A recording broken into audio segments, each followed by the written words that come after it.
హెబ్రీలకు రాసిన పత్రిక 12వ అధ్యాయం. హెబ్రీలకు రాసిన పత్రిక 12వ అధ్యాయం మొదటి 2 వచనాలు చదువుకుందాం. అందరం చదువుదామమ్మా, అందరం చదువుదాం. హెబ్రీ 12:1-2. ఇంత గొప్ప సాక్షి సమూహము మేఘము వలె మనలను ఆవరించి ఉన్నందున మనము కూడా ప్రతి భారమును సులువుగా చిక్కులుపెట్టు పాపమును విడిచిపెట్టి విశ్వాసమునకు కర్తయు దానిని కొనసాగించువాడునైన యేసువైపు చూచుచు మన ఎదుట ఉంచబడిన పందెములో ఓపికతో పరిగెత్తుదము. ఆయన తన ఎదుట ఉంచబడిన ఆనందము కొరకై అవమానమును నిర్లక్ష్యపెట్టి సిలువను సహించి దేవుని సింహాసనము యొక్క కుడి పార్శ్వమున ఆసీనుడై ఉన్నాడు. చదవబడిన ఈ లేఖన భాగం ద్వారా ఈరోజు దేవుడు మనతో మాట్లాడునుగాక. ప్రియులారా, ఒక క్రైస్తవుడు యేసుక్రీస్తుని నమ్ముకొని రక్షించబడేది ఎప్పుడు అనంటే యేసుక్రీస్తునందు విశ్వాసం ఉంచినప్పుడు. ఆయన చేసిన సిలువ మరణ పునరుద్ధానముల యందు విశ్వాసం ఉంచి, దేవా నువ్వు నా కొరకే చనిపోయావు, నా కొరకే తిరిగి లేచావు, నా కొరకే రాబోతున్నావు, నన్నెంతో ప్రేమించావు, నా పాపాలను క్షమించని ఎవరైతే దేవుని ముందు వారి పాపములను శుద్ధి చేసుకుంటారో అప్పుడు మనం రక్షించబడతాం. అయితే రక్షించబడిన మనం చేయవలసిన మరొక పని ఏమిటి అనంటే, మన క్రైస్తవ జీవితం అంతటిలో కూడా యేసు ప్రభువునే ముందు పెట్టుకొని, యేసు ప్రభువునే గురిగా పెట్టుకొని మనం ప్రతిదినము జీవించాలి. నేను మిమ్మల్ని ప్రశ్న అడుగుతున్నాను, ఆలోచించి బిగ్గరగా సమాధానం చెప్పండి. ఏంటంటే, క్రైస్తవ భక్తి అనేది ఆదివారానికి సంబంధించిందా, ప్రతి దినానికి సంబంధించిందా? గుండె మీద యథార్థంగా చెయ్యి వేసుకొని చెప్పండి, మనం ఆదివారం భక్తులమా, ప్రతిదినం భక్తులమా? ప్రతిదినం భక్తులవేనా? ఆదివారం నువ్వు మందిరంలో ఉన్నట్టే అన్ని చోట్ల ఉంటావా? ఆదివారం మందిరంలో ఉన్నట్టే నువ్వు నీ ఇంట్లో ఉంటావా? ఆలోచించండి, మన గురించి ఆలోచిద్దాం, మీరు నేను. ఆదివారం నువ్వు మందిరంలో తేనెలొలికించే మాటలు మాట్లాడతావే, అవి ఇంట్లో ఉంటాయా? ఆదివారం ఎంతో పద్ధతిగా ఉంటావే, అలాగ ప్రతిదినం ఉంటావా? ఆదివారం వచ్చిందంటే శ్రద్ధగా వింటావే, వినడం అనేది ప్రతిరోజు ఎవరైనా పెద్దోళ్ళు మాట్లాడితే వినడం వచ్చా? చాలా సందర్భాల్లో మనం ఏమనుకుంటామంటే, భక్తి అంటే అది దేనికి సంబంధించిందంటే ఆదివారానికే సంబంధించింది. అన్యులు కూడా అదే అనుకుంటారు. ఆదివారం వచ్చిందంటే క్రైస్తవులు ఎక్కడికి వెళ్తారు? మందిరానికి వెళ్తారు. ఓకే, ఆదివారం మందిరానికి వెళ్తుంది ఎందుకు అని అంటే, ఆదివారం మాత్రమే భక్తి చేయడానికి కాదు, ప్రతిదినము భక్తి ఎలా చెయ్యాలో నేర్చుకోవడానికి. మన భక్తి ఆదివారం భక్తి అని ఒక్క రోజుకి మనం సరిపెట్టేయకూడదు. అలా చేస్తే మనకి అన్యులకి తేడా ఏముందండి? మనకి అన్యులకి ఏం తేడా ఉంది? ఉదాహరణగా చెప్తాను.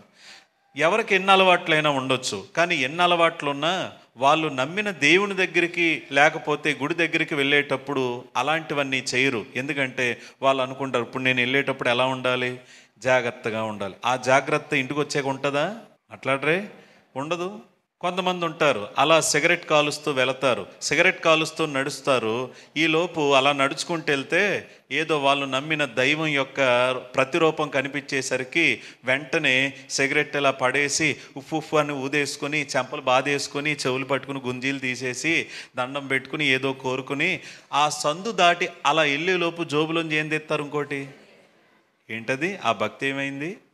అంటే కేవలము మందిరానికి వెళ్ళినప్పుడు లేక దేవుని ముందుకు వెళ్ళినప్పుడు మాత్రమే సరిగా ఉంటూ మిగిలినప్పుడు ఎలా ఉన్నా పర్వాలేదనుకునే భక్తి, ప్రియులారా, అది అలా ఉండకూడదు అనేది దేవుని ఉద్దేశం. అలా ఉండకూడదు, అలా బ్రతకూడదనే దేవుని ఉద్దేశం. మనం ప్రతిరోజు భక్తి చేయాలి, ప్రతిరోజు మనం భక్తి చేయాలి, ప్రతిరోజు పరిశుద్ధంగా ఉండాలి, ప్రతిరోజు మనం ఎదుర్కోవాలన్నిటినీ. జాగ్రత్తగా వినండి. కాబట్టి క్రైస్తవ జీవితంలో మనం ప్రతిదినము దేవుని కొరకు నమ్మకంగా పరిగెత్తాలి. పరుగు పందెం అని చెప్పాను కదా, వారానికి ఒకసారి పరిగెత్తాలా లేక ప్రతిరోజు పరిగెత్తాలా? ఎవ్రీడే. పొద్దున్న పరిగెత్తి మధ్యాహ్నం ఆగాల లేక మధ్యాహ్నం పరిగెత్తి సాయంకాలం ఆగాల? ప్రతి క్షణం పరిగెత్తాలా? మనమేమనుకుంటున్నామంటే పరుగు పందెం అంటే ఏదో వారానికి ఒకసారి వచ్చి పరిగెత్తేయడమేనండి అని అనుకుంటున్నాం.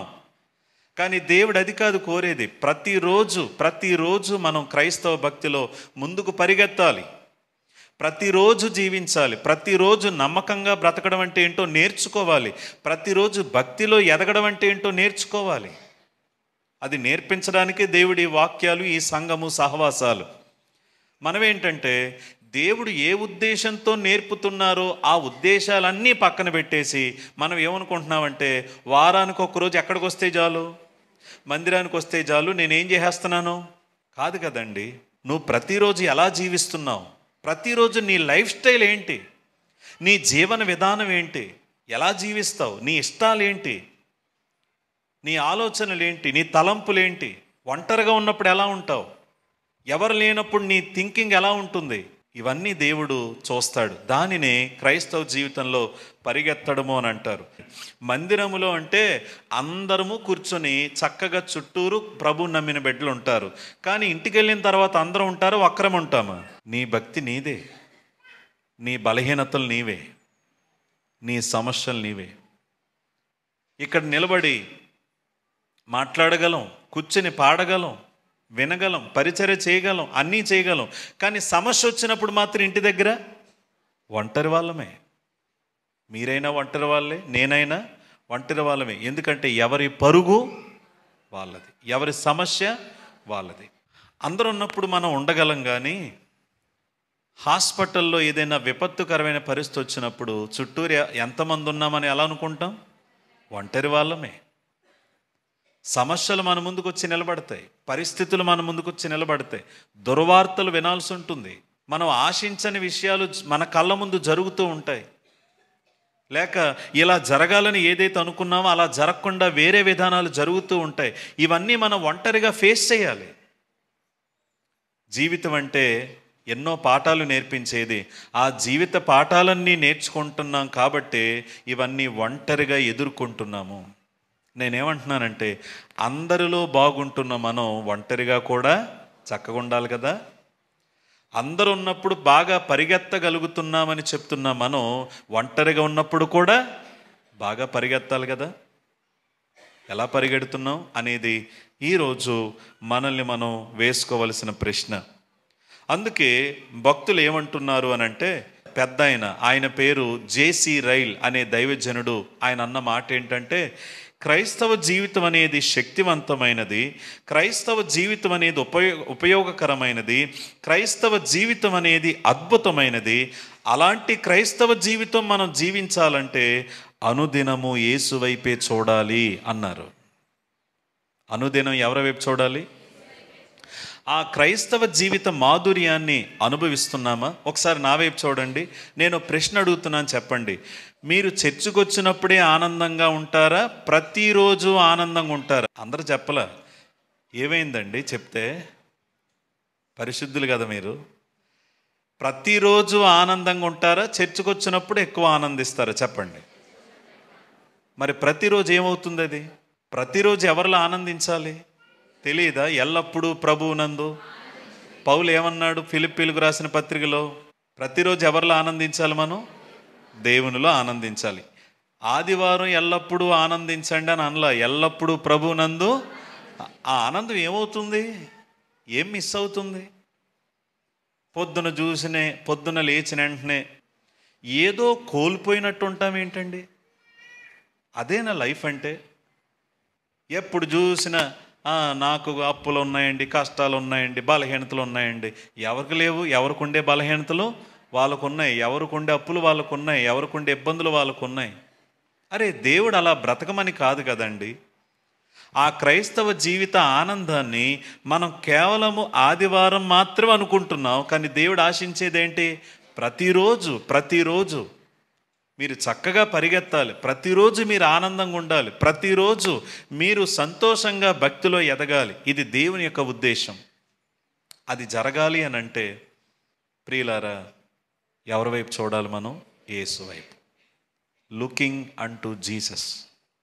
యేసు వైపే చూచినప్పుడు, యేసు వైపే మనం లక్ష్యం ఉంచినప్పుడు, యేసు మీదనే మన ధ్యాస ఉంచినప్పుడు, యేసు మీదనే మన మనసు ఉంచినప్పుడు ఖచ్చితంగా ప్రతి దినము ఆ ఆనందాన్ని అనుభవిస్తూ నమ్మకంగా మన ఎదుట ఉంచబడిన పందెములో చక్కగా పరిగెత్తగలం. ఎప్పుడో చెప్పనా? ఆయన వైపే చూసినప్పుడు.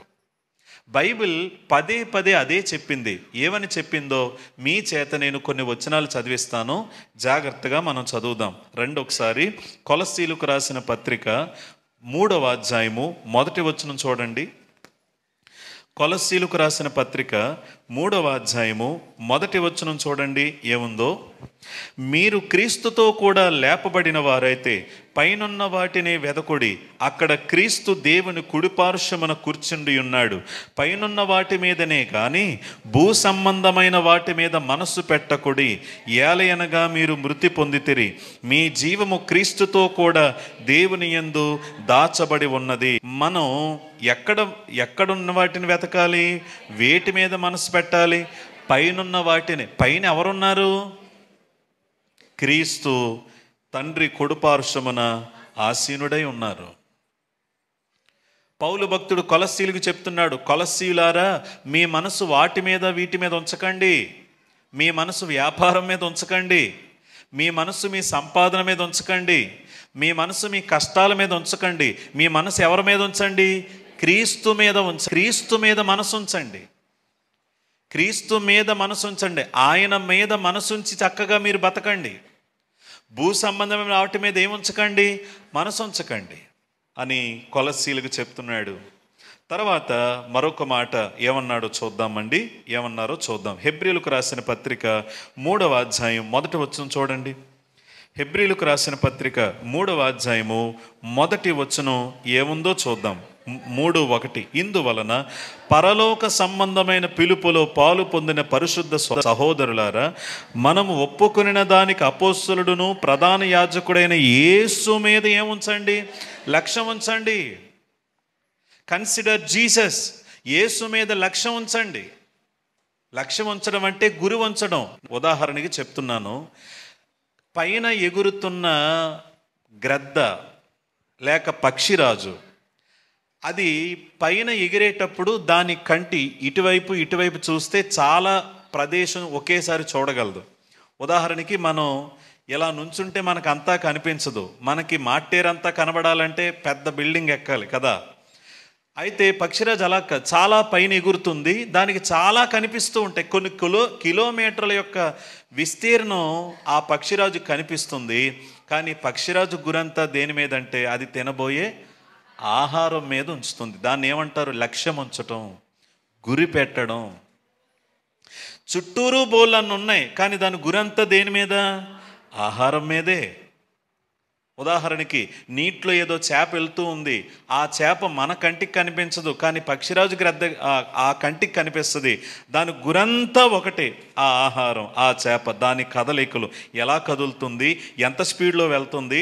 ఆ స్పీడ్ని నేను అందుకోవాలంటే నేను ఏ టైంలో వెళ్ళాలి, ఏ టైంలో నా కాళ్ళు నేను ఇలా పట్టుకోవాలి, ఏ టైంలో ఎగరాలి. మనసంతా లక్ష్యమంతా దేని మీద? ఆహారం మీద. చుట్టూరు ఉన్న వాటి మీద లక్ష్యం ఉంచదు. ఉదాహరణగా మీకు అర్థం అవడానికి చెప్పాను. మన జీవితంలో కూడా చూడాలంటే బోల్ అని ఉంటాయి, వాటి వైపు చూడకూడదంట. ఎవరి వైపు లక్ష్యం ఉంచాలి? యేసు, యేసు, యేసు, జీసస్. ఎప్పుడు లక్ష్యం ఉంచాలి? ప్రతిదినం. ఎప్పుడు చూడాలి? ప్రతిదినం. ఎప్పుడు ఆయన మీద మనసు ఉంచాలి? ప్రతిదినం. ఎప్పుడైతే యేసు మీదే మనసుంచి, ఎప్పుడైతే యేసు వైపే చూస్తూ, ఎప్పుడైతే యేసుక్రీస్తు మీదనే దృష్టి కలిగి ఉంటామో అప్పుడు పౌలు గారు చెప్పగలిగిన స్థాయిలోకి వెళతాం. ఏంటి పౌలు గారు ఏం చెప్పారు? ఫిలిప్పీలకు రాసిన పత్రిక 1:21 ఏమన్నాడో చెప్పనా? రండి చదువుదాము. ఫిలిప్పీలకు రాసిన పత్రిక 1:21. మనం ఈ మాట చదవడానికి అర్హత లేదేమో అనుకుంటాను నేను, కానీ ఏం చేస్తాం, చదివేద్దాం లేండి. చూడండి ఏముందో. ఫిలిప్పీలకు రాసిన పత్రిక 1:21 ఏముంది? నా మట్టుకైతే బ్రతుకుట క్రీస్తే, చావైతే లాభం. మీలో ఎంతమందికి చావు లాభం అనిపిస్తుంది? నా వైపు చూడండి. మీలో కొంతమంది అనుకుంటారు, ఈ కష్టాలేం పడతాం లేరా బాబు, చస్తే బాగున్నాం. అది కాదు నేను అనేది. అన్నీ ఉన్నాయి, ఏ కష్టం లేదు, అన్నీ మీరు అనుకున్నట్టే జరుగుతున్నాయి, చావు లాభం అవుతుంది అప్పుడు? ఈయన ఏమంటున్నాడో చూడండి, నా మట్టుకైతే బ్రతుకడ క్రీస్తే, చావైతే లాభము. అయినను శరీరముతో నేను జీవించుటయే నాకున్న పనికి ఫలసాధనమైన ఎడల నేనేమి కోరుకుందునో నాకు తోచలేదు. ఈ రెండిటి మధ్యను ఇరుకున పడి ఉన్నాను. ఆగండి, పౌలు గారికి ఒక కష్టం వచ్చిందంట, ఇరుకున పడ్డాడంట. మిమ్మల్ని పౌలు గారు ఎక్కడ పడ్డారట? ఇరుకున పడ్డారు. నాకేం చేయాలో తెలియట్లేదు అంటున్నారు. ఏంటండి మీకున్న ఇరుకేంటండి పౌలు గారు అంటే, చూడండి ఆయన అంటున్నారు, నేను వెడలిపోయి క్రీస్తుతో ఉండవలనని నాకు ఆశ ఉన్నది, అది నాకు మరి మేలు. అయినను నేను శరీరమందు నిలిచి ఉండటం మిమ్మును బట్టి మరి అవసరమై ఉన్నది. ఆగండి, ఆయన ఇరుకేంటో చెప్పనా? అమ్మ మీకున్న ఇరుకులు ఏంటండి అంటే, ఇల్లు లోన్ రావట్లేదండి, అది జరగట్లేదండి, ఈ మన ఇరుకులేమి ఇయ్యి. ఆయన ఇరుకేంటో చెప్పనా? పౌలు గారి మనసంతా ఎవరి మీద ఉంది? యేసు మీద. చూపంతా ఎవరి మీద ఉంది? యేసు మీద. దృష్టి అంతా ఎవరి మీద ఉంది? యేసు మీద. యేసుతో నింపబడిన పౌలు అంటున్నాడు, నాకు చిక్కొచ్చి పడింది అంటున్నాడు. ఏంటా చిక్కంటే, నాకు ఎక్కడ ఉండాలని ఉంది, ఎక్కడ ఉండడం కంటే అక్కడికి వెళ్ళాలని కూడా ఉంది. నాకు ప్రభువు దగ్గరికి వెళ్ళాలని ఉంది. మిమ్మల్ని అందరినీ వదిలిపెట్టేసి, ఇవన్నీ వదిలేసి నాకున్న ఆశ ఏంటంటే, నేను ఎవరితో ఉండాలి? క్రీస్తుతో ఉండాలి. క్రీస్తుతో ఉండాలి. I want to be with Jesus. నేను క్రీస్తుతో ఉండాలి, అది నాకు మరి మేలు. కానీ నేను ఇక్కడ ఎందుకున్నానంటే, మీకోసం పనిచేయడానికి. నేను ఇక్కడ ఉన్నది ఎందుకు? మీకోసం పనిచేయడానికి, మీకు పరిచర్య చేయడానికి ఉన్నాను తప్ప నా ఆశలు తీర్చుకోవడానికి నాకు ఏమీ లేదు. నాకున్న ఆశ అంతా ఒక్కటే. ఏంటి ఆశ చెప్పనా? క్రీస్తుతో ఉండాలి. క్రీస్తు ఎక్కడున్నారు?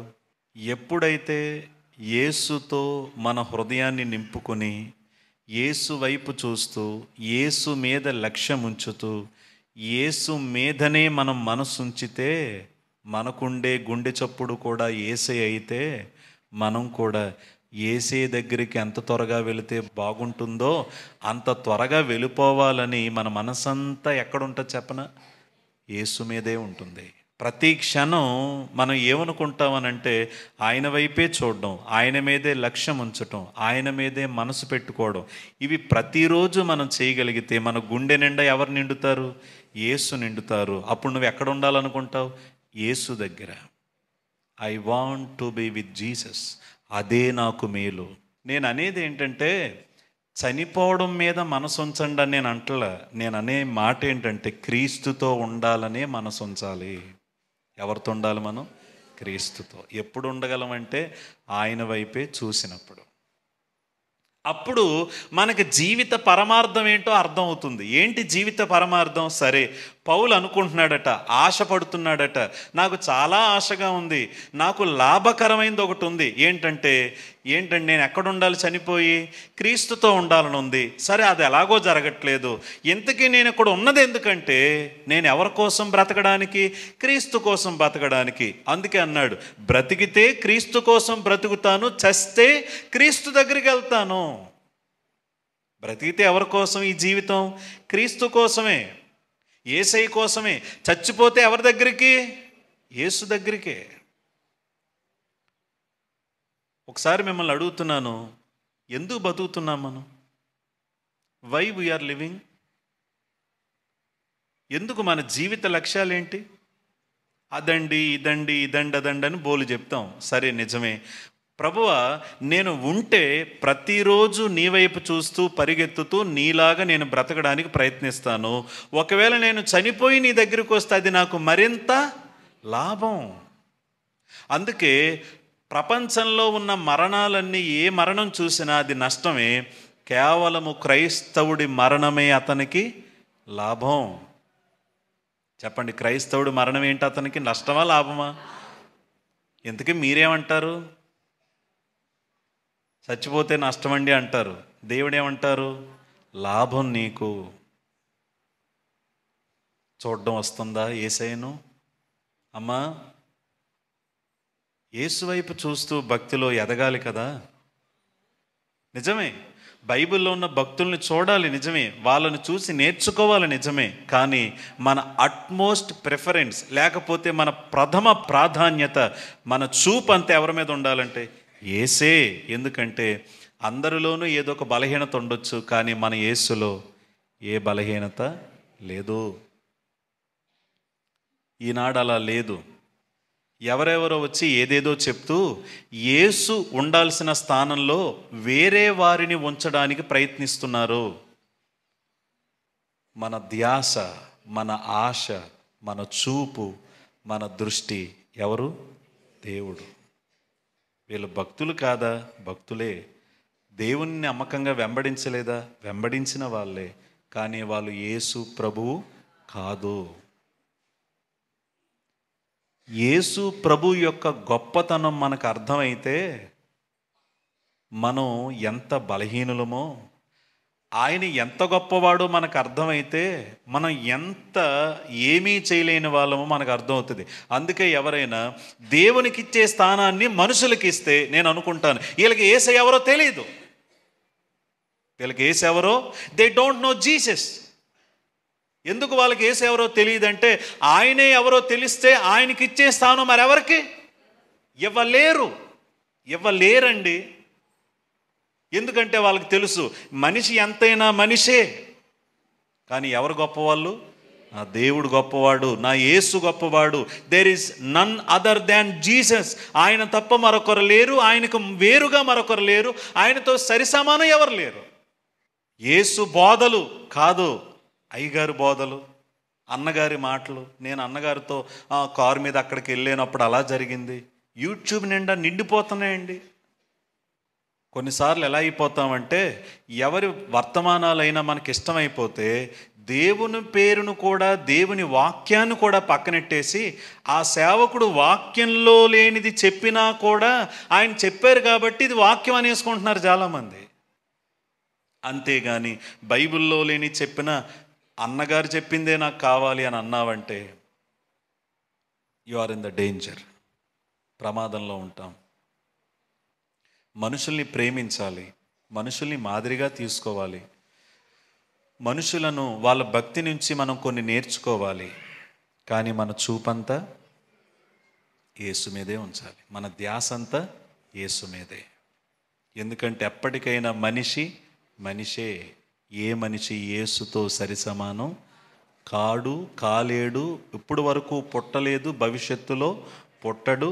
ఈ ప్రపంచంలో ఉన్న క్రైస్తవులందరినీ, ఈ ప్రపంచంలో భక్తిగల క్రైస్తవులందరినీ ఒకవైపు ఉంచి మరొక వైపు యేసయ్యను ఉంచితే వీళ్ళందరి పరిశుద్ధత కలిపిన యేసయ్య పరిశుద్ధతో ఎందుకు సరికాదు.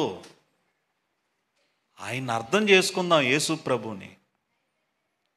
దేవా, నేను మనుషుల్ని మాదిరిగా తీసుకుంటాను, వారు చెప్పే బోధ చక్కగా వింటాను, నేర్చుకుంటాను, వాళ్ళలో ఉన్న గుణలక్షణాలను అనుసరిస్తాను, మాదిరి కలిగి నేను జీవిస్తాను, కానీ నా ధ్యాస అంతా ఎవరు?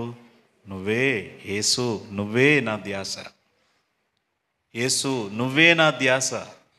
నేను నీ వైపే చూస్తాను, నీ మీదే ధ్యానం ఉంచుతాను, నీ మీదే గురి కలిగి ఉంటాను, నీ మీదే లక్ష్యం ఉంచుతాను. నా గుండె నిండా ఎవరు నింపుకుంటాను? నిన్నే. ఈనాడు కొంతమంది విశ్వాసుల గుండెల్లో దేవుడు ఉండట్లేదు, వాళ్ళ పాస్టర్ గారే ఉంటున్నారు. గుండెల నిండా సేవకులు నింపుకుంటున్నాం మనం. ప్లీజ్ దయచేసి మన గుండెల్లో సేవకులు ఉండొద్దు. ఎవరుండాలి? యేసు.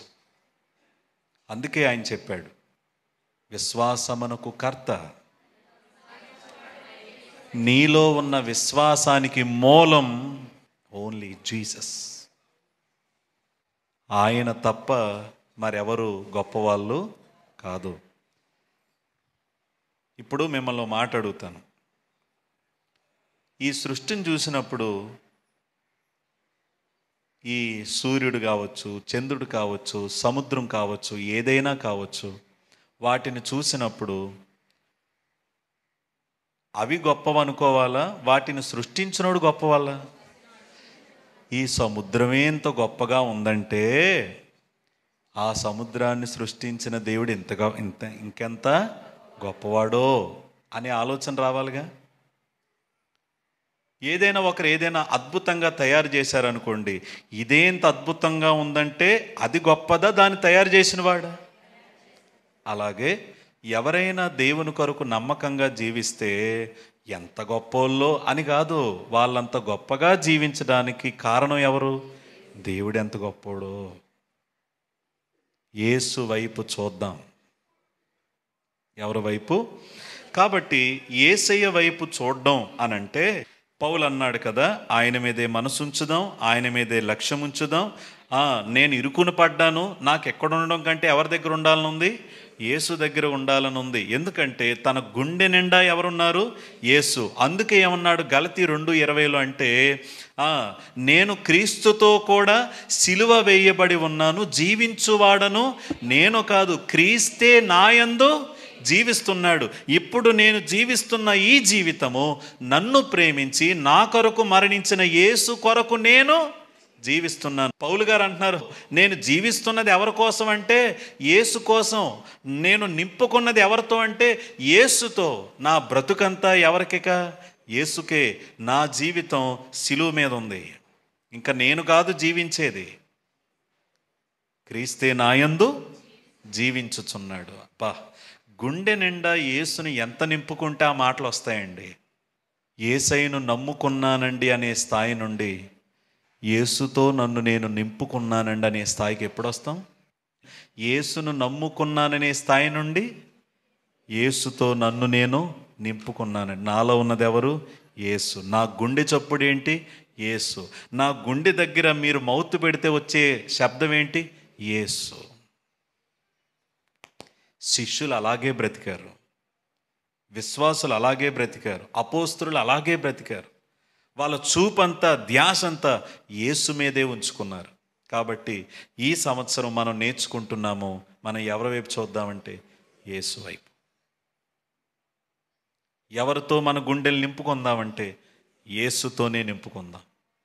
అలా నింపుకుంటూ మనం బ్రతికితే జరిగేదేంటో చెప్పనా? యేసు వైపే చూస్తూ మన ఎదుట ఉంచబడిన ఈ పరుగు పందెంలో మనం జీవిస్తే మనం చేయగలిగేది ఏంటో చెప్పనా? మొదటి మాట, యేసు వైపే చూస్తే నిరుత్సాహం నుండి బయటపడతాం. యేసు వైపే చూస్తే నిరుత్సాహం నుండి బయటపడతాం. అనండి ఒకసారి, యేసు వైపే చూస్తే నిరుత్సాహం నుండి బయటపడతాం. జీవితంలో నిరుత్సాహం అనేది రాదా? కొందరికైనా అందరికైనా? అందరికీ వస్తుంది. నిరుత్సాహం అంటే ఏంటో చెప్పనా? మనం ఏదైతే జరగాలనుకున్నామో దానికి వ్యతిరేకంగా జరిగినప్పుడు మనకు వచ్చేదేంటి? నిరుత్సాహం. బలహీనతలు వచ్చినప్పుడు, సమస్యలు వచ్చినప్పుడు, ఎవరైనా మనల్ని ప్రేమించిన వారు మనల్ని నిందించినప్పుడు, ఎవరైనా ప్రియులారా మన ద్వారా మేలును పొంది మనకు కీడు చేసేటప్పుడు, ఎవరైనా ప్రియుల మనం ఏదేదో అనుకుంటాం, ఏదేదో చేయాలనుకుంటాం, అవన్నీ జరగలేని పరిస్థితులు వచ్చినప్పుడు మనకు వచ్చేది ఏంటంటే నిరుత్సాహం. చదువుకునే వాళ్ళకి వాళ్ళు అనుకున్న మార్కులు రాకపోతే వచ్చేదేంటి? నిరుత్సాహం. వ్యాపారం చేసేవాళ్ళు వాళ్ళు అనుకున్నట్టుగా లాభం రాలేకపోయి నష్టంలో ఉన్నారంటే వాళ్ళకి వచ్చేదేంటి? నిరుత్సాహం. ఇలాగ ఎన్నో నిరుత్సాహాలు ఉంటాయి. అలాగే సంఘములో ఉన్నవారు వాక్యములో నేను ఎదుగుతారు అనుకున్నంతగా మీరు ఎదగకపోతే సేవకుడికి కూడా వచ్చేదేంటి? నిరుత్సాహం. ఒక విషయం చెప్పనా? నిరుత్సాహం అనేది చాలా ప్రమాదకరమైంది. It is very dangerous, more dangerous than you think. చాలా ప్రమాదకరమైంది. ఎందుకో చెప్పనా? నిరుత్సాహం అనేది ఎప్పుడైనా మోతాదు ఎక్కువైంది అనుకోండి, మన జీవితం మీద మనకి ప్రేమ వస్తుందా, అసహ్యం వస్తుందా? చెయ్యి, ఏం జీవితం, ఏం బతుకున్నది, ఏం బతుకుతాంలే, ఎప్పుడు చూసినా ఇంక ఇంతేనా నా బ్రతుకు అని మనల్ని మనమే తిట్టుకుంటాం. ఎవరో తిట్టుకోరు, మనమే. నిరుత్సాహం. ఎన్నోసార్లు మన జీవితం మీద చిరాకు వచ్చి, నేను ఎందుకు ఇలా ఉన్నాను, ఇలాగే ఉంటానేమో, ఇంక ఇలాగే బ్రతుకుతానేమో అనుకున్న పరిస్థితుల్లో నువ్వు చూడాల్సింది యేసు వైపు. ఎప్పుడైతే యేసు వైపు చూడడం నేర్చుకుంటావో ఆయన పరిచర్యలో కానీ జీవితంలో కానీ ఎదుర్కొనే ప్రతి నిరుత్సాహాన్ని ఆయన గెలవగలిగాడు. నువ్వు కూడా గెలుస్తావు. యేసుక్రీస్తు ఈ భూమి మీదకి వచ్చింది ఎవరి కోసం అండి? చెప్పండి ఒకసారి. ఎవరి కోసం వచ్చాడు ఆయన? మన కోసమే. కన్యమరియ గర్భంలో, పేదరాలైన కన్యమరియ గర్భంలోంచి ఈ లోకానికి వచ్చి కడుదీనుడుగా జీవించి అందరికీ అందుబాటులో ఉంటూ పరిశుద్ధంగా జీవించి ఈ లోకంలో అంత దీనత్వాన్ని కలిగిన ఆ యేసు అసలు వచ్చింది ఎవరి కోసం అంటే మన కోసమే. ఆయన పరిచర్య చేసేటప్పుడు ఆయన ఉద్దేశం ఎంతమందికి అర్థమైంది? అర్థమైందా చాలామందికి? అసలు బైబిల్ చదివిన వాళ్ళకి కూడా యేసయ్య అర్థమయ్యారా? అర్థం అవ్వలేదు. శిష్యులకు అర్థమయ్యారా? అర్థం కాలేదు. ఈ కూడా ఉండే శిష్యులకు కూడా యేసయ్య మనసేంటో తెలియలేదు. వాళ్ళకి అర్థం కాల యేసు ప్రభు. ఆయన ఒక మాట అంటే వాళ్ళు ఇంకోలా అర్థం చేసుకునేవాళ్ళు, ఆయన ఒకటంటే ఇంకోటి అనుకునేవాళ్ళు. యేసు ప్రభు ఈ పులిపిండితో జాగ్రత్తగా ఉండండి అంటే యేసు ప్రభు చెప్పిందేమో పరిసయ్యుల కోసం, వాళ్ళు అనుకున్నదేమో రొట్టె తేలేదు కదా దానికోసం చెప్పారేమో ఈయన అనుకుంటున్నారు వాళ్ళు. యేసు ప్రభు చెప్పే మాటలను అర్థం చేసుకోలేదు. యేసు ప్రభు దగ్గరికి చిన్నపిల్లలు వస్తే యేసు ప్రభు దగ్గరికి తీసుకురావద్దు అంటారు. అసలు ఆయన మనసు ఏంటంటే అలాంటి వారిని నా దగ్గరికి రానియండి. ఏమర్థమయ్యాడు ఆయన? నేను ఓ మాట చెప్పాలంటే యేసు ప్రభు ఆనాడు ఎవరికీ అర్థం కాలేదు, శిష్యులకు కూడా అర్థం కాల. కొంతమంది అయితే యేసు ప్రభుని వదిలేశారు. యోహాను సువార్తలో మనం అది చూస్తాం. యేసు ప్రభు ఆయన ఒక ప్రసంగం చేస్తూ ఉండగా నా శరీరమును తినాలి, నా రక్తమును త్రాగాలి అనే మాట, ఇది కఠినమైన మాట, ఎవరు వినగలరు అని చెప్పి బైబిల్లో ఏముందో చెప్పనా, అనేకులు వెనక్కు తీసి మరి ఎన్నడూను ఆయనను వెంబడించలేదు. ఎవరిని వదిలేశారంటే ఆయన అర్థం కాలే. ఇంట్లో ఉన్నోళ్ళు కూడా ఆయన గొప్పతనాన్ని తెలుసుకోలే. ఎప్పుడైనా యేసు నిరుత్సాహపడ్డారా? చెప్పండి. ఓ ప్రజలారా నేను వచ్చిందే మీకోసం, ఓ శిష్యులారా మిమ్మల్ని ఏర్పాటు చేసుకుందే ఈ ప్రపంచంలో మీరు నమ్మకంగా సేవ చేస్తారని, నన్ను అర్థం చేసుకుంటారని. ఒక విధంగా చెప్పాలంటే యేసుక్రీస్తు గెత్సమనే తోటలో ఆయన పట్టబడినప్పుడు ఆయన ఎవరినైతే తనతో పాటు ఉంచుకున్నారో ఒక్కరైనా మిగిలారా? ఆయన ఎప్పుడైనా నిరుత్సాహపడ్డారా? ఆయన అన్న మాట ఏంటో చెప్పనా, మీరెవరూ లేకపోయినా నేను ఒంటరిని కాదు, నా తండ్రి నాతోనే ఉన్నాడు. నా తండ్రి, ఆయన చెప్పాడు గెత్సమనే తోటలో వెళ్ళకముందే, ఇదిగో సమస్య రాబోతుంది, కాపరిని కొడితే మంద చెదిరిపోయినట్టు మీరందరూ చెదిరిపోతారు అని అంటే పేతురు గారు అన్నారు నేను చెదిరిపోను అన్నాడు. ఏమన్నాడు ఆయన? ఎవరైనా నిన్ను వదిలేస్తారేమో, నేను మాత్రం నిన్ను. దేవుడు ఆగవయ్యా, నీ ఆవేశం అలా ఉంచు, వీళ్ళందరూ వేరు, నువ్వు వేరు, నేను ఎవరో తెలియదని నువ్వు ఎన్నిసార్లు చెప్తావు? ఆ పేతురు కోసం ఆయన ఎన్ని అద్భుతాలు చేయలేదు పరిచర్యలో? పేతురు, నీ కోసం నేను ఇన్ని అద్భుతాలు చేసి నీకెంత ఆధిక్యత ఇచ్చి నిన్ను నాతో ఉంచుకొని ఎన్నో విషయాలు బోధిస్తే చివరికి ఆయన ఎవరో నాకు తెలియదని 3 సార్లు అంటావా అని ఎప్పుడైనా నిరుత్సాహపడ్డారా యేసయ్య? జాగ్రత్తగా వినండి. నేను ఈ మాటలు ఎందుకు చెప్తున్నానంటే, నువ్వు అనుకున్నట్టు అందరూ ఉండాలంటే ఉండలేరు, ఉండరు. నువ్వేమనుకోవాలి? నువ్వైనా నేనైనా ఏమనుకోవాలంటే, దేవా నేను నీ కోసం నమ్మకంగా ఎదుగుతాను, నువ్వు నన్ను ఏం చేయమన్నావు అది చేస్తాను. చుట్టూరు ఉన్న పరిస్థితులు కావచ్చు, నాతో ఉండే వ్యక్తులు కావచ్చు, ఎలాంటి పరిస్థితిలో ఉన్నా నేను నిరుత్సాహం అనేది చెందను. ఎందుకంటే తండ్రిగా నువ్వు నాతో ఉన్నావు. As a father you are with me. నువ్వు నాతో ఉన్నావు. యేసుప్రభు అదే చెప్పారు. నువ్వు నిజంగా యేసు వైపే చూస్తే యేసు నిరుత్సాహపడకుండా తన పరిచర్యలో ముందుకు సాగారు. నువ్వు కూడా నిరుత్సాహపడకుండా నీ పరుగులో ముందుకు సాగలవు. సమస్యల్లో అన్నిసార్లు కుదేలైపోకండి, రాడు చేసుకోవడం నేర్చుకోండి గుండెని. ఓ మాట చెప్తాను, క్రైస్తవుడు అంటే ఎవరో చెప్పనా, రాతి గుండెతో ఉంటూ సున్నితమైన గుండెతో బతికేవాడు. సున్నితమైన గుండె అంటే ఏంటి? వాక్యం విషయంలో మనకేముండాలి? సున్నితంగా ఉండాలి. వాక్యం వినేటప్పుడు మన హృదయం ద్రవించుకునేంత సున్నితంగా ఉండాలి. సమస్యలు నిరుత్సాహాలు వచ్చినప్పుడు ఏమైపోవాలి? రాయైపోవాలి. రాయి చేసుకోవడం వచ్చిందా? ప్రతి చిన్నదానికి ఏడిపోయినా, ప్రతి చిన్నదానికి రాడు చేసుకుందాం. ప్రభువా, సమస్యల్లో మాత్రం నాకు ఏ గుండె కావాలి? ఎప్పుడు ప్రభువా రాతి గుండె తీసే? దేవుడు చెప్పారుగా, రాతి గుండె తీస్తాను. అది మారు మనసు లేని వాళ్ళని దేవుడు మారు మనసు ఇస్తాను, మీ మనసు మారుస్తాను, మీరు వాక్యానికి సున్నితమయ్యే హృదయాలు మీకు ఇస్తానని చెప్పారు. మనం ఏంటంటే వాక్యం విషయంలో అన్ని విషయాల్లో సున్నితంగా ఉండాలి, కానీ సమస్యల్లో మాత్రం రాడైపోవాలంతే. సమస్యలు వస్తాయా? రండి.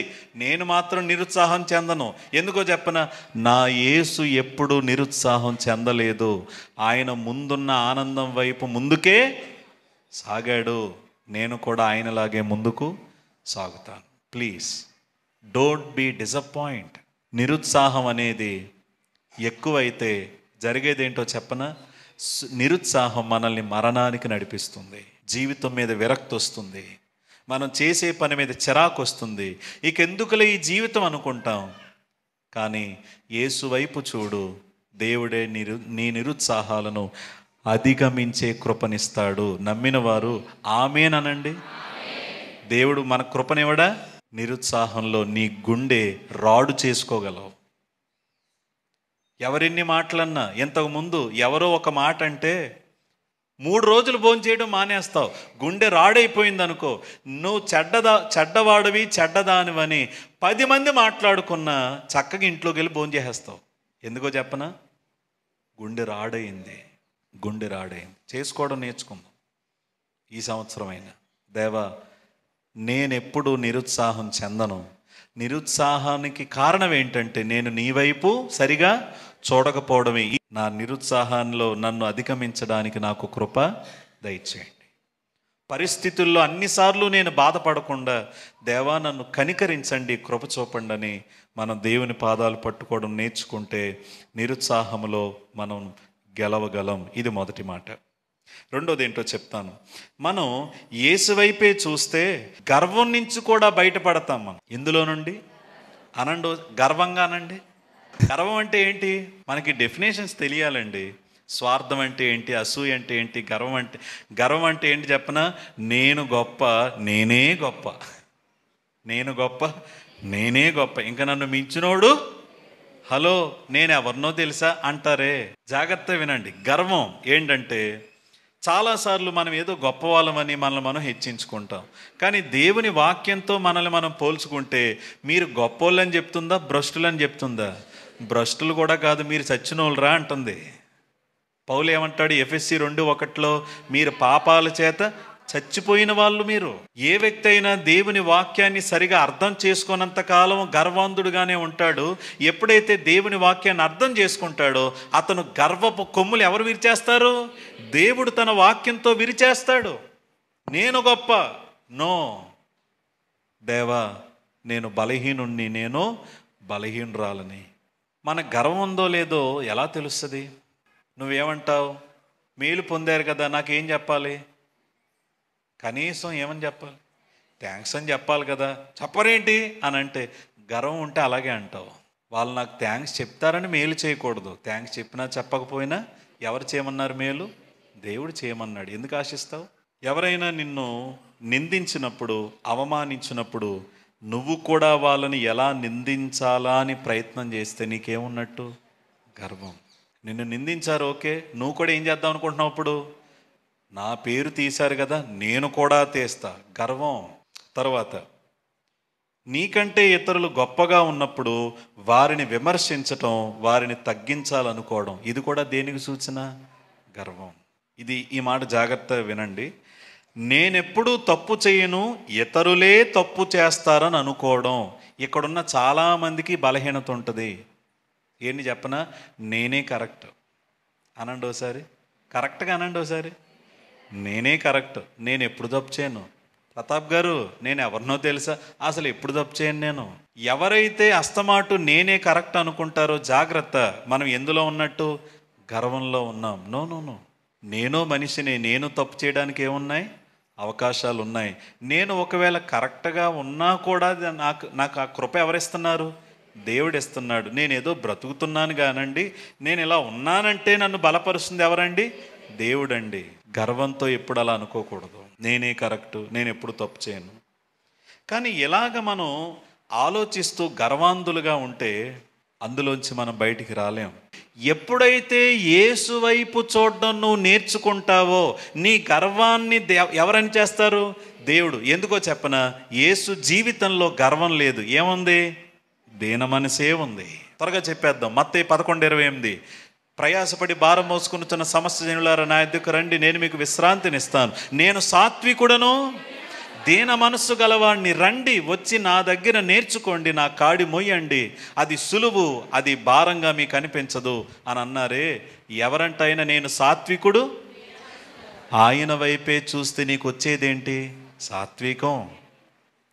ఆయన వైపే చూస్తే నీకు వచ్చేదేంటి, దీన మనస్సు. ఆయన వైపే చూస్తే నీకు వచ్చేదేంటి, తగ్గింపు.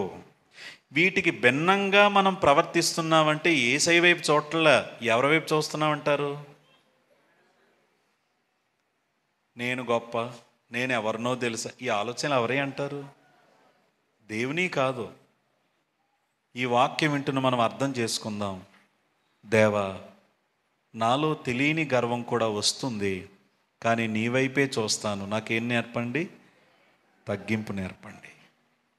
ఎంత ఎదిగినా ఒదిగి ఉండడం నాకు నేర్పించండి. నా జీవితంలో కావచ్చు, పరిచర్యలో కావచ్చు, సంఘంలో కావచ్చు, భక్తిలో కావచ్చు, పరిశుద్ధతలో కావచ్చు, నేను ఎంత బాగున్నా సరే నాకేం రాకుండా చూడండి, కొమ్ములు రాకుండా చూడండి అని మనల్ని మనం ఆయన ఎదుట తగ్గించుకోవడం నేర్చుకుందాం. పరిసైడు హెచ్చించుకున్నాడు, సొంకరి తగ్గించుకున్నాడు. పరిసైడు గద్దించబడ్డాడు, సొంకరి అభినందించబడ్డాడు. పరిసయుడు కంటే ఎవరు నీతిమంతుడయ్యాడు, సొంకరి. ఎందుకంటే తనలో ఏ మనసు ఉంది, దీన మనస్సు, తగ్గింపు. పేతురు అంటాడు, మీరు దీన మనస్సు అనే ఏం ధరించుకోండి, వస్త్రం. మన వస్త్రం దీన మనసు. అంటే ఒక ఆయన ఏమన్నారంటే, ఇప్పుడు మనం ఏ రంగు వస్త్రం వేసుకుంటామో అది ప్రజలకు కనిపిస్తుంది లేదా, చూసిన వెంటనే మనకు ఉన్న వస్త్రం తెలుస్తుంది. అలాగే మనల్ని చూడగానే మన విధానంలో వాళ్ళకి ఏం కనబడాలి, దీనత్వం. మనల్ని చూసినప్పుడు ఇతరులకి తెలియాలంట, దీనత్వం. తెలుస్తుందా? యేసును చూడడం నేర్చుకుందాం, మన గర్వపు కొమ్ములన్నీ వీరి చేస్తాడు. చివరి మాట చూసి ముగిస్తాను. హెబ్రీ 4:15 ఏముంది, మన ప్రధాన యాజకుడు మన బలహీనతల యందు మనతో సహానుభవం లేనివాడు కాడు గాని సమస్త విషయములలో మన వలనే శోధింపబడినను ఆయన పాపము లేనివాడుగా ఉండెను. యేసు ప్రభు గురించి చెప్తున్నారు, ఆయన మన బలహీనతల యందు మనతో సహానుభవం లేనివాడు కాడు గాని సమస్త విషయములో మన వలననే శోధింపబడినను ఆయన ఏం చేయలేదు. మూడో మాట, యేసు వైపే చూడడం నేర్చుకుంటే శోధనలలో విజయం సాధించగలవు.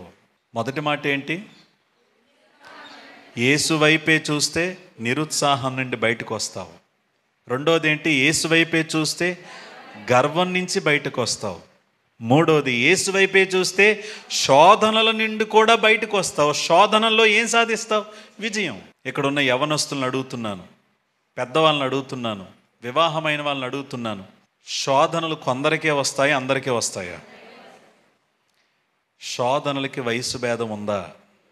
లేదు. శోధనలకి లింగ భేదం ఉందా? శోధనలకి ప్రాంతీయ భేదం ఉందా? శోధనలకి పేద గొప్ప తారతమ్యం ఉందా? శోధనలు ఎవరికైనా వస్తాయి. కానీ చాలాసార్లు శోధించబడినప్పుడు నేను ఇంతేనేమో అని బాధపడిపోతాం. కానీ ఎప్పుడైతే యేసు వైపు చూస్తామో ఆయన మనలాగే శోధించబడ్డాడు, కానీ ఏం చేయలేదు.